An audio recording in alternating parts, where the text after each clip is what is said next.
Halo semuanya, kembali lagi bersama saya Michael. Di video kali ini kita akan coba update keadaan market kripto. Mungkin kita lihat secara overview berita altcoins, namun secara trend juga ya. Dan kita nanti akan terakhir bahas analisa teknikal dari Bitcoinnya sendiri. Gitu ya. Jadi kalau misalnya teman-teman suka video ini, jangan lupa untuk mungkin bantu support channel ini dengan cara share videonya, like ataupun subscribe ya. Thank you semua untuk supportnya. Kita akan langsung masuk aja ke dalam pembahasannya ya. Oke.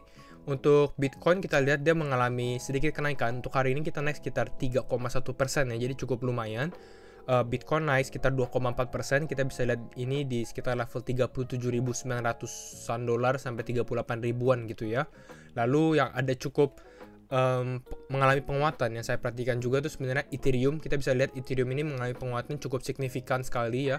Dia lebih bagus performance-nya daripada Bitcoin. Kita bisa lihat dia naik 6%, sedangkan Bitcoin hanya naik sekitar 2,4% saja gitu ya. Bahkan kalau misalnya kita bandingkan dalam satu minggu terakhir, kita lihat ini 17% Ethereum naik gitu ya, sedangkan Bitcoin hanya naik sekitar 3% gitu. Itu yang kita bisa lihat comparison-nya. Lalu ada yang cukup naik juga seperti Solana, ini juga naik 17%, naik 7% untuk hari ini juga. Rata-rata sih cukup hijau untuk hari ini ya di beberapa kripto. Kira-kira seperti itu. Kalau kita lihat dari ini dalam 24 jam terakhir ada beberapa kripto, tapi ya rata-rata Convex Finance, Cosmos, HBAR, Kusama dan lain-lainnya gitu yang mengalami kenaikan, tapi kenaikannya nggak terlalu signifikan, 10%, 9% lah ya. Kalau penurunannya sedikit sih yang mengalami penurunan. Kita bisa lihat dari sini hanya Loopring turun 1% aja, Tezos stabil dan lain-lainnya gitu ya. Kira-kira seperti itu. Nah, kita coba lihat untuk Fear and Greed Index. Kalau Fear and Greed Index memang kita masih di extreme fear. Bahkan ini kalau kita zoom out ya, kalau kita ke bawah sini, kita lihat dari trennya ya kalau teman-teman cek. Nah, ini kita lihat dalam 1 bulan terakhir tuh. Kalau kita lihat 1 bulan terakhir, kita benar-benar bisa lihat dari 6 Januari sampai 4 Februari 1 bulan terakhir ya.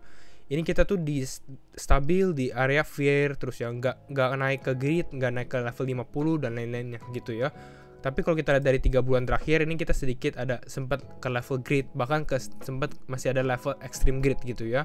Kalau kita ke 1 tahun baru kelihatan tuh naik turunnya ya. Tapi ini untuk judging sentimen aja, kira-kira market itu sentimennya apa sih di market crypto? Apakah fear, orang-orang pada takut, atau greedy, orang-orang pada sedikit tamak atau rakus gitu ya. Kira-kira seperti itu. Nah, tadi kita sempat bahas kenapa Ethereum naik gitu ya. Nah, ini cukup menarik juga sih kenapa Ethereum naik. Mungkin salah satunya ini adalah demand dari yang namanya NFT-nya juga. Kalau teman-teman tahu pasti NFT mungkin paling top, NFT yang top-top itu kan banyak yang menggunakan Ethereum istilahnya ya. Dan kita bisa lihat dari sini Ethereum sendiri dari volume OpenSea ya. OpenSea kan adalah salah satu NFT platform di Ethereum juga gitu ya. Dan kita bisa lihat nih secara monthly volume sendiri.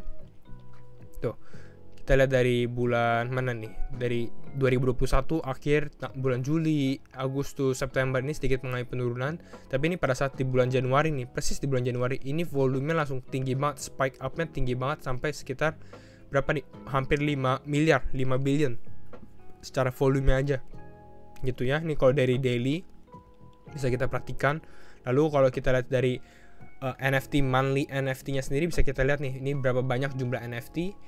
Sekitar berapa nih? Sekitar 2,4 juta NFT yang terjual di bulan Januari. Memang lagi spike up banget, lagi naik banget. Mungkin salah satu alasannya karena memang Ethereum lagi terdiskon istilahnya. Jadi teman-teman banyak demand-nya juga gitu untuk orang-orang untuk serok atau membeli beberapa NFT gitu. Jadi justru pada saat market crypto lagi sedikit sideways dan lain-lain, ada market lain seperti NFT ini yang cukup booming, yang cukup mengalami gain yang cukup besar juga. Mungkin nanti kita bisa bahas NFT kalau teman-teman mau, mungkin bisa komen juga gitu ya.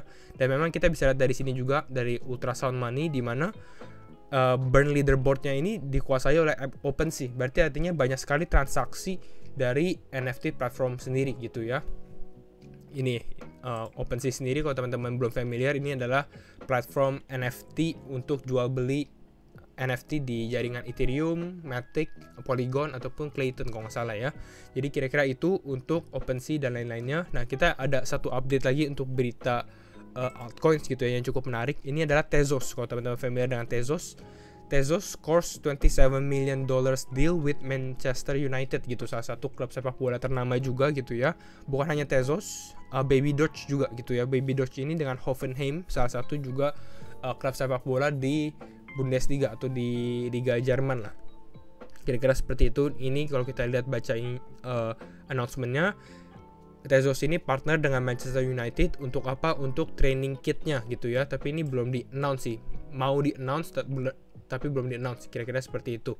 Sedangkan kalau untuk Baby Doge, ini partner dengan German Football Club, yaitu adalah si TSG Hoffenheim gitu ya. Nah, sekarang kita bahas sedikit tentang Bitcoin-nya sendiri. Ada beberapa on-chain yang cukup menarik dari Bitcoin. Kita lihat pertama dari si Willy Woo dulu ya.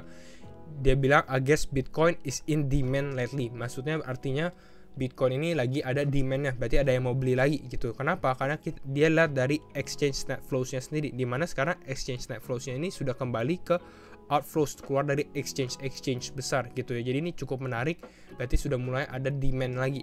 Dan kalau kita zoom lagi, demand-nya itu kira-kira dari mana sih permintaan untuk Bitcoin-nya?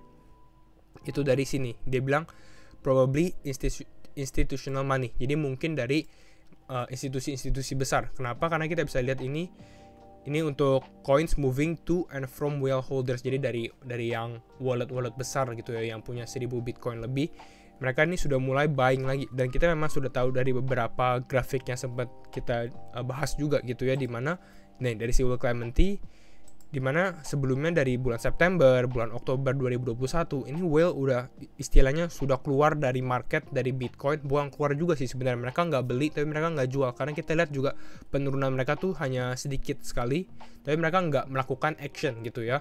Nah, dan sekarang nih di akhir Januari baru kelihatan bahwa ini mereka sudah mulai melakukan action membeli gitu. Itu yang cukup menarik yang kita bisa highlight sendiri ya. Whale holding sendiri adalah entities atau orang-orang atau wallet yang mempunyai 1000 Bitcoin lebih dari 1000 Bitcoin lah istilahnya ya. Jadi ya whale besar. Oke. Lalu ada beberapa lagi, ini dari si Willy Woo lagi. Ini adalah price in relation to on-chain demand. Jadi ini menggunakan on-chain from both ada dua, dari spekulatif sama dengan dan juga hodl. Jadi ini untuk yang short term maupun yang long term lah gitu ya, spekulatif ataupun hodl.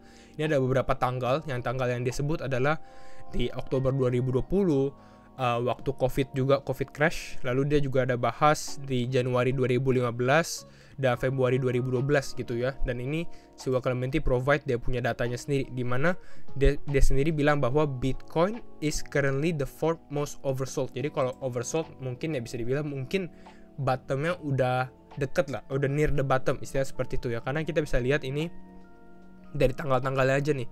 Dari 2012 yang tadi kita sebut ya, dari si Willy Woo, 2015 juga, dimana ini udah signal, buy signal lah tanda kutip gitu ya, 2019, 2020, lalu ini di 2021 juga ada sedikit buy signal, dimana kita masuk sedikit ke oversold teritorinya sendiri gitu ya. Nah, sekarang apakah ini tandanya kita udah boleh membeli dan lain-lain? Memang kalau strategi paling aman dan paling bagus itu adalah kalau teman-teman buat long term juga ya, memang itu adalah dollar cost averaging atau DCA gitu ya, dollar cost averaging, dimana teman-teman bisa beli sesuai dengan time frame teman-teman, mungkin setiap 1 minggu cicil, setiap 1 minggu lagi cicil, atau setiap bulan dan lain-lainnya juga gitu ya. Jangan langsung all in, karena kalau menurut saya juga market belum stabil juga sih untuk saat ini ya. Jadi kira-kira itu dari on-chain-nya, itu yang salah satu yang cukup menarik juga, dimana whales sudah masuk. Lalu yang kedua adalah ini kita sudah di oversold territory gitu, berarti mungkin udah mau bottom gitu ya. Nah, sekarang kita kalau lihat tadi ini juga di Bitcoin USD ya, ini secara chartnya juga, ini adalah beberapa level oversold territory-nya di September, di bulan Maret gitu ya. Lalu ini di tahun 2015, awal Januari 2015, sama di 2012 gitu ya, di sini di Februari 2012. Nah, sekarang kita masuk aja ke dalam teknikalnya ya. Bitcoin USDT, kita coba cek teknikalnya. Kita ganti ke time frame daily ya. Kalau kita lihat dari time frame daily, memang sekarang ini Bitcoin ya masih bisa dibilang sideways sih, belum melakukan ada relief rally yang cukup kuat juga, karena kita bisa perhatikan memang ini masih ke reject. Bahkan ini sempat rally kita beberapa hari yang lalu gitu ya, rally tinggi, tapi kita bisa perhatikan lagi ini dia ke rejection lagi, dimana di exponential moving average 20-nya yang warna orange gitu ya. Teman-teman bisa melihat ini sebelumnya kita juga rally sempat naik ke atas, tapi ini kita ke reject juga ya. Tuh, ini kita ke reject juga di bagian sini. Lalu ini kita bisa perhatikan juga, selanjutnya kita sempat naik juga nih tanggal berapa nih? Tanggal 1 Februari. Ya, 1 Februari, dimana kita reject juga di bagian sini, turun ke bawah. Nah, sekarang kita lagi mau coba kenaikan lagi, apakah kita bisa naik atau enggak gitu ya. Tapi kalau kita lihat secara overall, apalagi kalau kita lihat dari secara time frame 4 jam ya. Nah, kalau kita lihat dari time frame 4 jam ini lebih ke arah Bitcoin ya tradingnya sideways aja gitu. Kita menunggu kira-kira arah mana sih yang Bitcoin mau pilih gitu ya. Ini kita naik, lalu sempat mengalami penurunan, naik lagi, terus mengalami penurunan lagi. Nah, ini sekarang kita mau coba recovery lagi gitu ya. Kalau untuk sekarang, tanya support di mana? Kalau saya rasa ini support mungkin untuk Bitcoin ya, itu ada di sini sih, di level 35 ribuan gitu ya. Ini yang saya highlight di 35 ribuan. Ini masih menjadi supportnya dia, walaupun sekarang dia lagi mengalami penguatan, dan memang ini masih di dalam tahap posisi dia punya resisten juga sih di daerah 38.000. Jadi belum bisa dibilang apakah dia breakout atau enggak. Kalau saya rasa lebih aman kalau kita melihat apakah Bitcoin ini bisa keluar dari ini tren warna kuningnya dulu deh gitu ya. Ini mungkin di daerah 39 ribuan. Kalau misalnya kita bisa keluar dengan volume yang cukup kuat, itu salah satu good sign, mungkin kita udah bisa kembali naik lagi. Dan apakah kita bisa break dari ini juga? Mana ya? Bentar.